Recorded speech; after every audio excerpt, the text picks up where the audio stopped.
This is DW News Africa. Uganda went to the polls again, but after 4 decades under one man, is it a democracy in name only?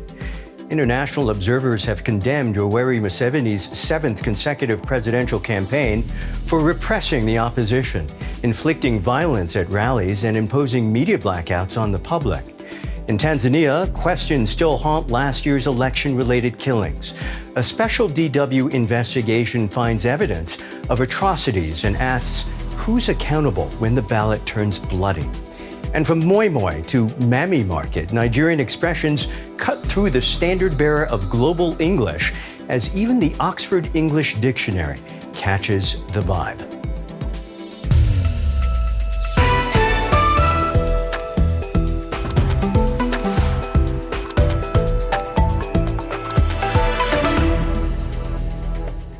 I'm Michael Okwu. Welcome to the program.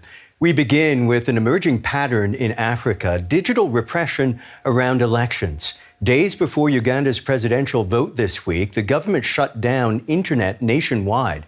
That has cut the world off in real time from the contest between long-serving President Yoweri Museveni, who's been in power for 40 years, and his main challenger, the pop star Bobi Wine. Human rights groups say the vote has come amid wider repression, with NGOs suspended, opposition voices silenced, and security forces accused of using live fire against civilians.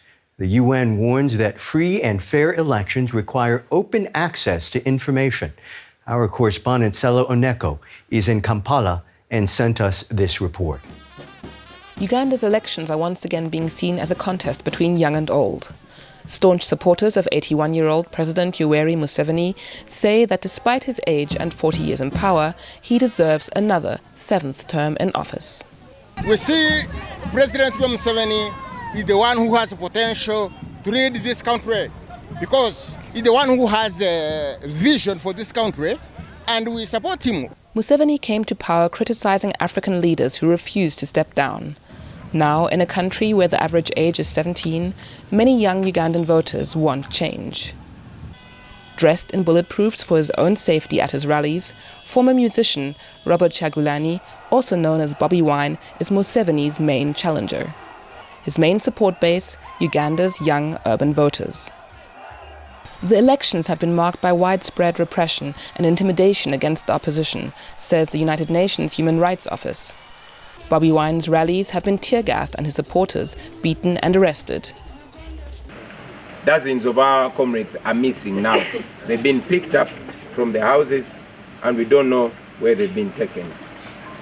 We continue to encourage them to be vigilant and look out for each other. Civil society has also been under pressure. Human rights advocates have been arrested, including 2 activists from neighboring Kenya, who upon their release alleged torture at the hands of the military. Prominent opposition politician Kizza Besigye has also been in jail for a year, facing treason charges. There's a climate of fear that is being spread by the authorities against anyone who speaks out or any government critic. And we are getting reports from our partners on the ground who have decided to even leave the country during the election period.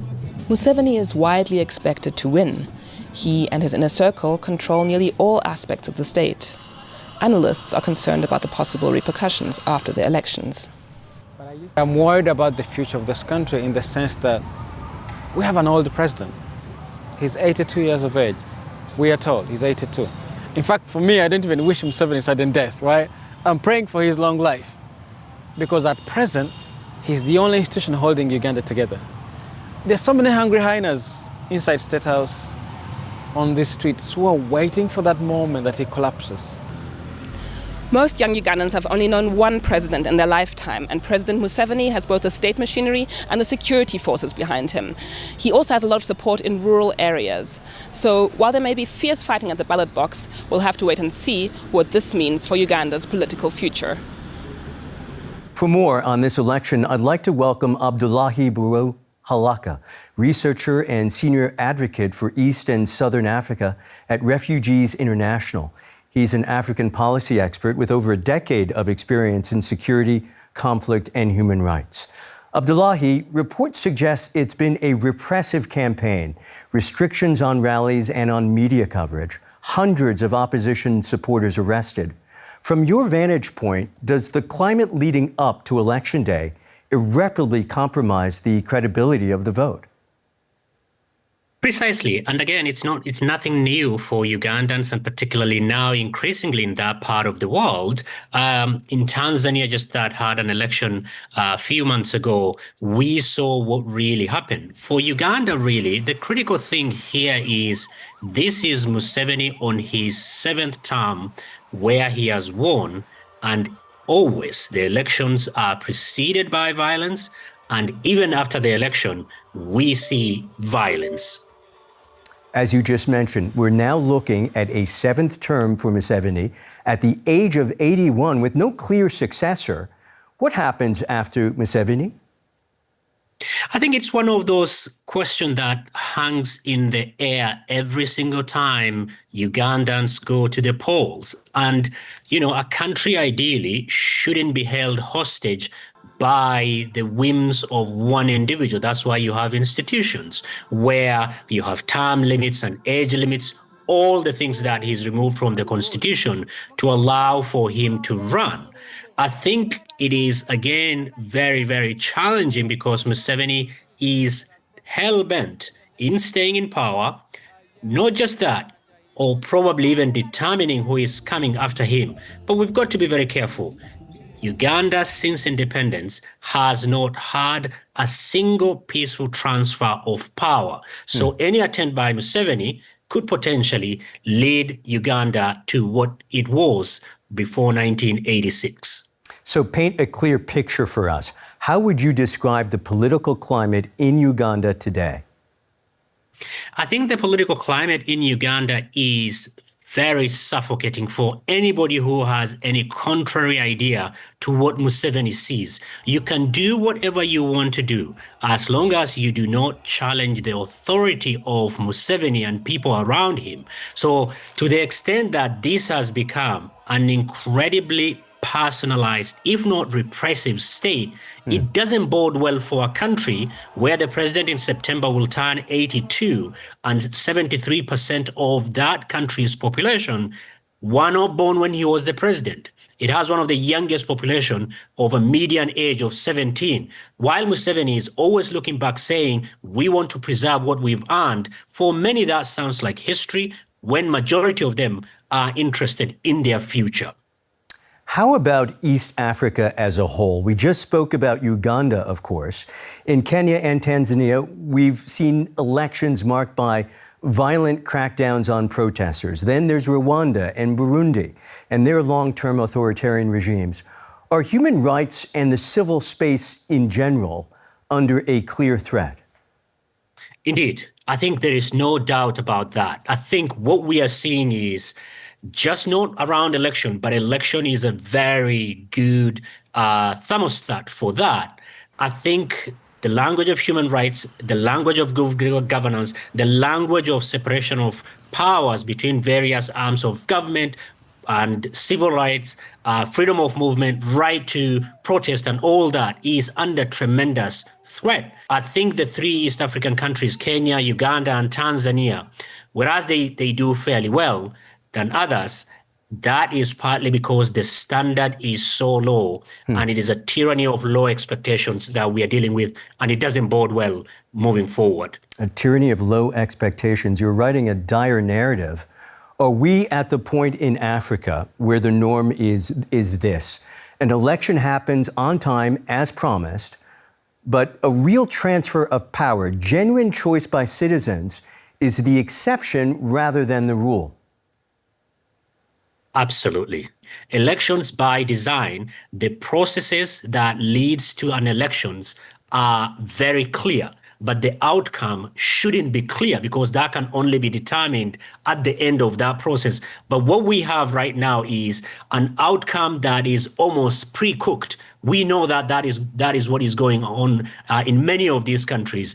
If in the western part of the continent we have the coup belts, mostly men in military fatigues, are taking over the instrument of power, On the other part, on the eastern part of the continent, what you have is we have an election as a ritual to reinforce a predetermined outcomes. Many thanks to Abdullahi Bawu Halaka with Refugees International. My pleasure.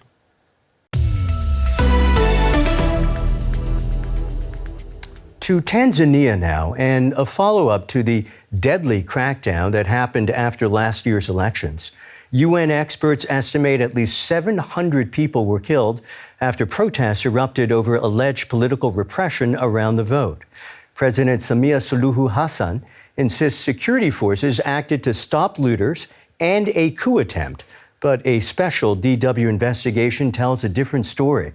Our DW team in Bonn found evidence of police killings targeting not just protesters, but ordinary citizens.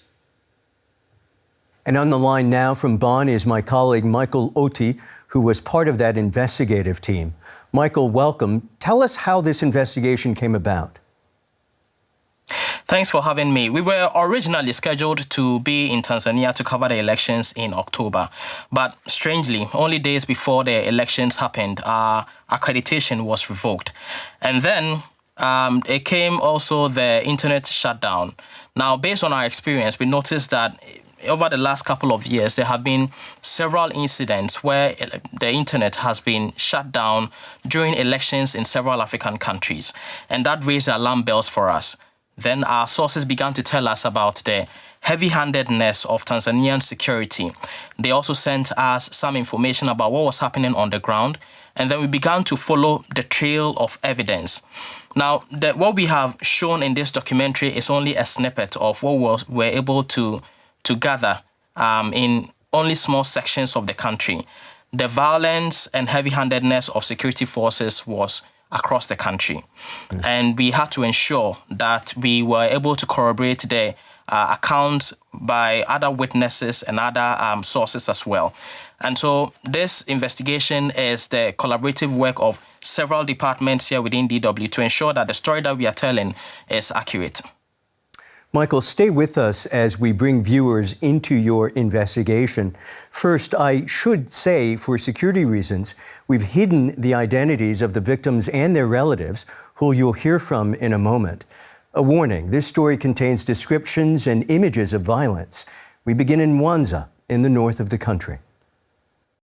We found that police killed 4 people in a single incident in Kisesa at around 7 p.m. on the night of October 29. Security forces swarmed the area following a day of protests. The road between the town and Mji Mwema, a suburb of Mwanza, some 14 kilometers away, was a death artery on October 29 to October 30. Akida was killed here in Kisesa. Akida had been sitting behind his house with 2 other young men. They were eating chips. Then the police arrived and told them to line up. There's a salon nearby, and there was a man ending his shift there. Police told him to join the others who were already lined up. Then the police ordered them to lie down. They lay down. The man from the salon tried to run away, and they shot him in the back. They shot him again in the chest, and then they shot him in the head. The ones who had been ordered to lie down were all shot dead. The victims were Akida, age 31, Chacha, the man from the salon, 40, Hamu, 31, and Zuberi, 24. Akida's mother and 2 others witnessed the mass killing. I rushed to the street and found 4 bodies lying on the ground. I lifted up my son. His body was cold, but his legs were still a little bit warm, so I thought he was still alive. I ran back home to get the car. I returned quickly to the incident scene. But I found my son had already died. Eyewitnesses say sporadic shooting throughout the night made it hard for the families of the victims to collect the bodies of the deceased. There were many bodies on the streets, and there was no one to collect them. Even if he was your friend, after he'd been shot, you could only run away. You wouldn't dare come back to collect his body. We couldn't even set the bodies aside. So about the bodies, the soldiers were the ones collecting them. They had special lorries for carrying the bodies. Michael, what's been the reaction from the Tanzania's government? Denial. In the first few days after these incidents broke out, the president of the country, Samia Suluhu Hassan, said that these were people who were paid to topple her government. Subsequently, the prime minister of the country echoed these same sentiments. But after increased public pressure, the government set up a commission to look into what happened in Tanzania after the elections. And that commission is led by a respected former Chief Justice, Othman Chande. Now, he's got a really good stature in Tanzania, but he led a commission, similar commission 3 years ago, to look at arrests within the country which were outside of the law. And he made some really strong recommendations for the government to look at how security agencies operate within Tanzania. I should say that that report is currently sitting on the shelves. The government did not act on the recommendations. And so it gives very, very little hope that the government is going to make any changes or anybody is going to be held responsible for what happened in October. As you well know, the United Nations, Western governments, and human rights groups across the continent and beyond have called for investigations and clear accountability. Does it look like that will happen? It doesn't look like that at the moment, Michael. The Tanzanian government's posturing shows that it is not in a place where it wants to be accountable for what happened. There have been some mobilization of Tanzanians who are collecting evidence to make a case at the ICC. But that process is still in its infancy. I'm not sure that they are at a point where they can actually put pressure on the ICC to investigate the Tanzanian government. We also know that the ICC takes a very long time and doesn't have a history of prosecuting a lot of sitting heads of states. So if it were to take on this case, it would be a new one. But at the moment, it doesn't look like the Tanzanian government is going to be held accountable. The security agencies, the people who shot these civilians, it doesn't look like they're going to be held accountable. Michael Oti, many, many thanks. And you can watch the full report on this special DW investigation on our website, dw.com, or just search on social media for DW News Tanzania Investigation.